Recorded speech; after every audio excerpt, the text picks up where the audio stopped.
Today we are going to dive into chapter 4, right speech, right action, and right livelihood. And before we jump into this chapter, any questions or comments for everything we have covered so far?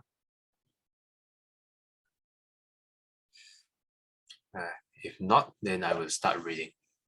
Chapter 4, right speech, right action, right livelihood. Sama vaca, sama kamanta, sama ajiva. The next three path factors, right speech, right action, and right livelihood, may be treated together as collectively they make up the first of the three divisions of the path, the division of moral discipline, sila kanda. Though the principle laid down in this section restrain immoral actions and promote good conduct, their ultimate purpose is not so much ethical as spiritual. They are not prescribed merely as guides to action, but primarily as aids to mental purification. As a necessary measure for human well-being, ethics has its own justification in the Buddha's teaching, and its importance cannot be underrated. But in the special context of the Noble Eightfold Path, ethical principles are subordinate to the path governing goal, final deliverance from suffering. Thus, for the moral training to become a proper part of the path, it has to be taken up under the tutelage of the first two factors, right view and right intention, and to lead beyond to the trainings in concentration and wisdom. So let's define a few words here.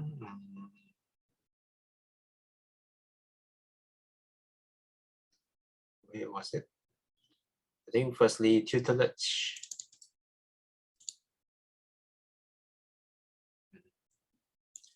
Tutelage means protection of or authority over someone or something, guardianship.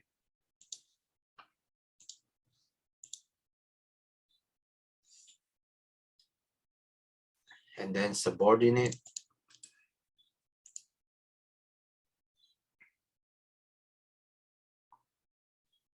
Okay.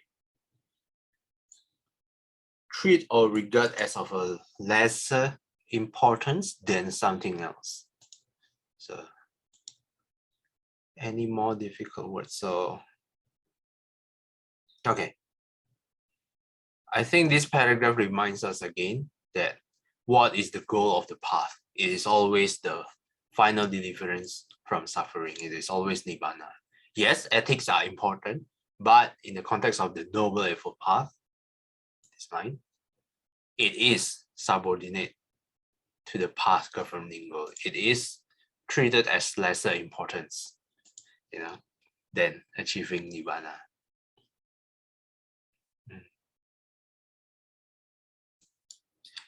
Okay. So any question or comments for this paragraph? Okay, if not, I will pass to someone to read the next paragraph. How about Zhang Jie? Would you like to read? Thanks, Marcel. Though the training in moral discipline is listed first among the three groups of practices, it should not be regarded lightly. It is the foundation for the entire path, essential for the success of the other trainings. The Buddha himself frequently urged his disciples to adhere to the rules of principle, seeing danger in the slightest fault. One time, when a monk approached the Buddha and asked for the training in brief, the Buddha told him, "First, establish yourself in the starting point of wholesome states, that is, in purified moral discipline and in right view. Then, when your moral discipline is purified and your view straight, you should practice the four foundations of mindfulness. Thanks, Jiangzhi. Thank you. So this letter here, it refers to Samyutta Nikaya 47.3. It is one of the four main Nikayas. Yeah, Nikayas is one of the earliest collections of teachings. So yes, this one, okay. This line here. Moral discipline is the foundation for the entire path, essential for the success of the other trainings. So the Buddha himself frequently urged his disciples to adhere to the rules of discipline, seeing danger in the slightest fault. So this reminds me of one time someone asked Bhikkhu Bodhi in a class. I cannot find the exact reference, but it was not someone asking, but he just explains it in the class. He said he noticed a trend that a lot of Buddhists, they try to go straight into the meditation, because, we are true Buddhists, and then we should just go straight away directly to meditations without, having all this foundation of moral discipline. So does it work? So when they try to go straight into meditation without all this foundation, then all sorts of trouble comes inside their meditation. All sorts of anger rise up, restlessness, ill will. Yeah. And I asked Prago, Prago Chunkyang, the same thing. And then his answer is also along the line of Bhikkhu Bodhi's answer. So he made this kind of triangle, and then the foundation is this moral discipline. Then I asked him, so Prago, what if we directly goes to the peak of the triangle, the concentration on the meditation? And then he also mentioned the same thing.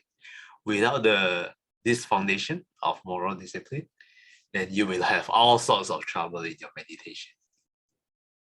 Yeah, so this is interesting, and it accords to this paragraph as well. So any questions and comments so far?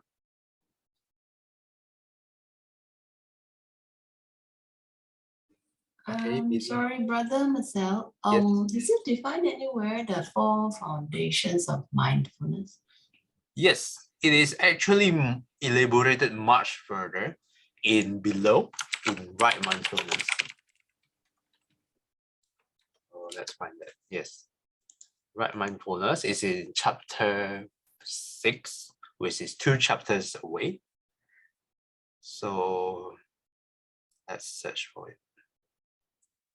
Yeah. So this one is elaborated briefly. The 4 foundations of mindfulness: the mindful contemplation of 4 objective spheres, the body, feelings, states of mind, and phenomena. Yes. This is actually from the sutta itself, and is elaborated much further below. So the first one is elaborated, and second one, the first one was contemplation of the body. The second one is feeling. The third one is state of mind, and the fourth one is phenomena. Yes. So if you are interested, you can, go jump ahead and then read. Yeah. And in the sutta itself, I think this one is also covered pretty extensively. Yeah. But this text alone, I think, is also gives a good start if you want to explore. But are you interested in? Why are you asking? I think these are quite basic things, so should know. Yeah. Yes. It's a very important one to know for sure. Yeah.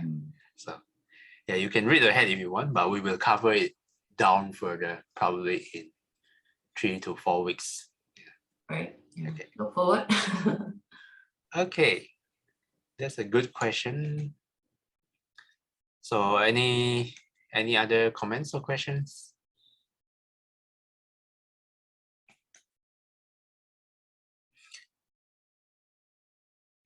If not, then we can continue reading. Zhang Jie, would you like to nominate the next person to read? Maybe Sister Billy. Okay. Thank you, sister. The Pali word we have been translating as moral discipline, sila, appears in the text with several overlapping meanings, all connected with right conduct. In some contexts, it means action conforming to moral principles. In others, the principles themselves.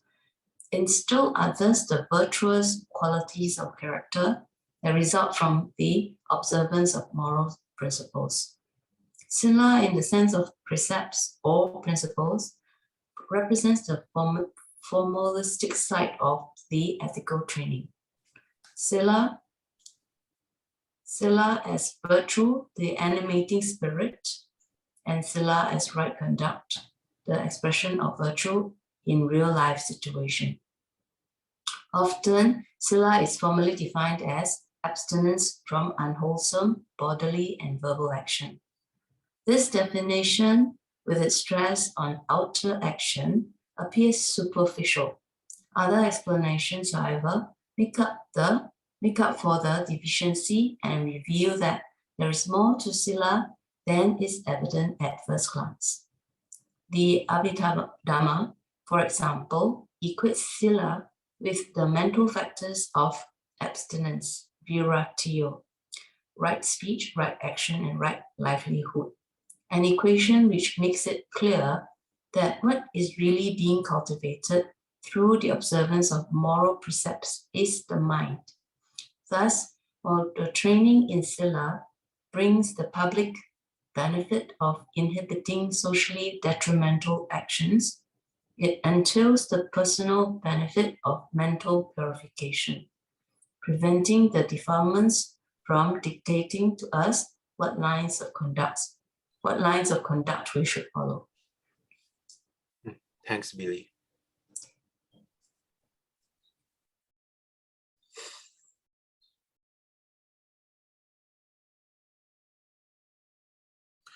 Okay, so this one explains the word sila. It can be in the sense of precepts or principles. It can also be virtue, the animating spirit, and also sila as right conduct, the expression of virtue in real life situations. So whatever we recite in the morning, it is also the 5 precepts. It's also the Panchasila. Any questions or comments?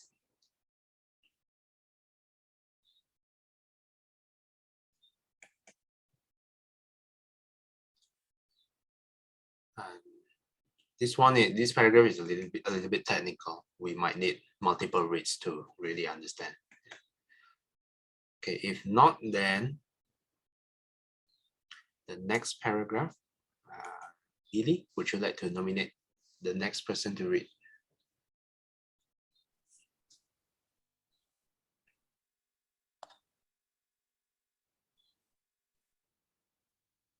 Sister Singhui.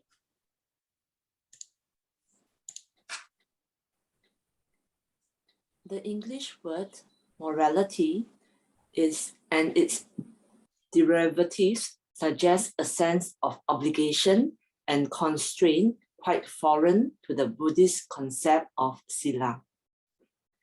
This connotation probably enters from the theistic background to the Western ethics. Buddhism, with its non-theistic framework, grounds its ethic not on the notion of obedience, but on that of harmony. In fact, the commentaries explain the word sila by another word, samahana, meaning harmony or coordination. Thanks, Xinghui.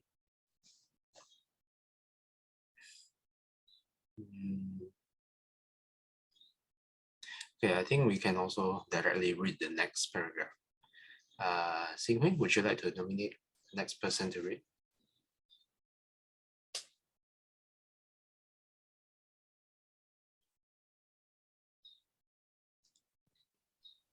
Sister Tammy.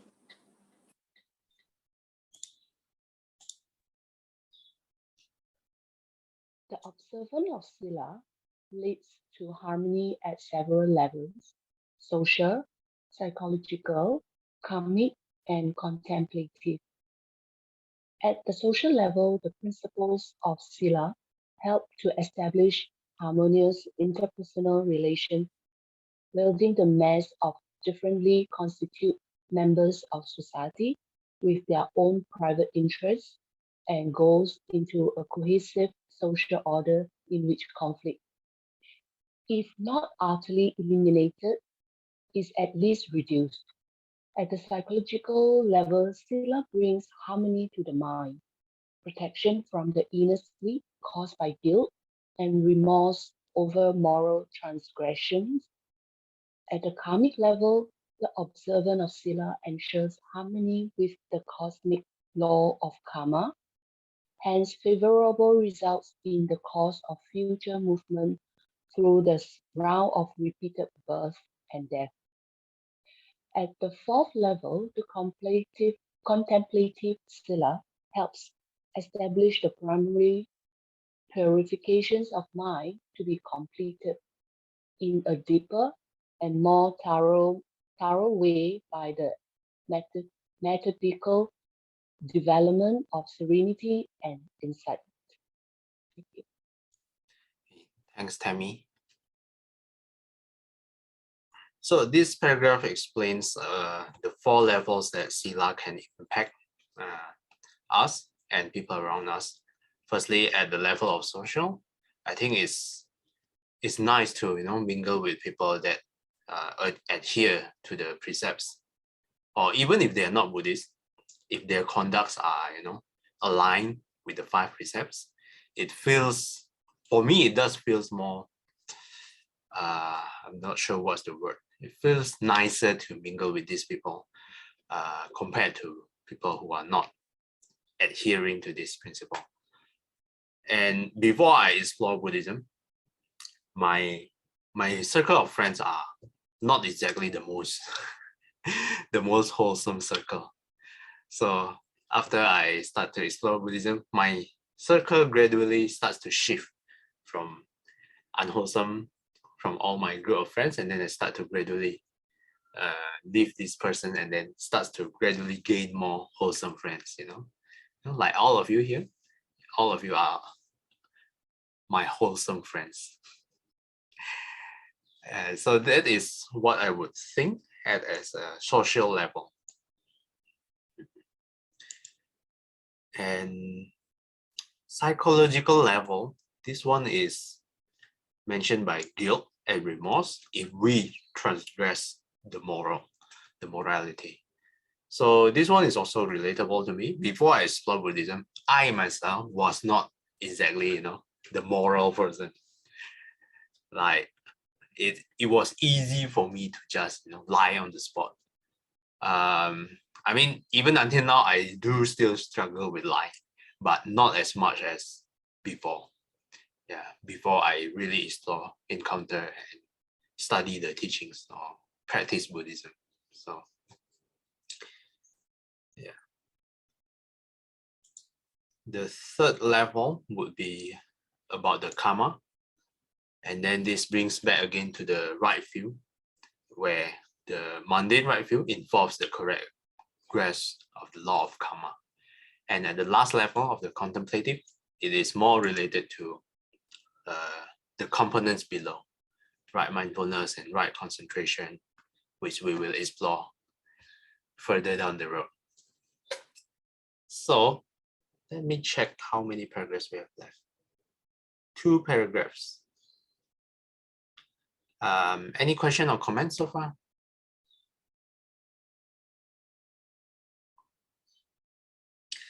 So if not, we are at 8 here. Would you guys prefer to finish the last 2 paragraphs, or shall we wrap up? Maybe we can take a poll here. Okay, who would like to just finish these last 2 paragraphs? 1, 2, 3, 4, 5. 5, and then we have 12 participants. Okay, I think we just wrap up here and then we can continue tomorrow. And I think in the chat, Xinghui mentioned the Chinese words of 4 foundations of mindfulness. So my Chinese is not that good. So Sai Kiang has verified. Okay. Sai Kiang verified the Chinese words. Okay. Thank you, sisters. So any other questions or comments? So if not, then let's wrap up here. Then we prefer Chinese. Maybe we all can form a Chinese group. Yeah, I want to learn Chinese as well, but haven't find the determination. Maybe we can ask Zhang Jie to help us. Okay. Let's do dedication. Dedication of merits. 愿消三障诸烦恼，愿得智慧真明了。普愿罪障悉消除，世世常行菩萨道。阿弥陀佛。Till we meet again, may we be guided by the Buddha, the Dhamma, and the Sangha. Sadhu, sadhu, sadhu. Have a virtuous day ahead. Okay, so thanks everyone. Good to see everyone. I'll see you again. Have a good Sunday. Have a virtuous Sunday. Bye-bye. Thank you, everybody. Bye. Bye. Bye. Bye-bye. Thank you. Bro. Bye-bye. Thank you, everybody. Bye.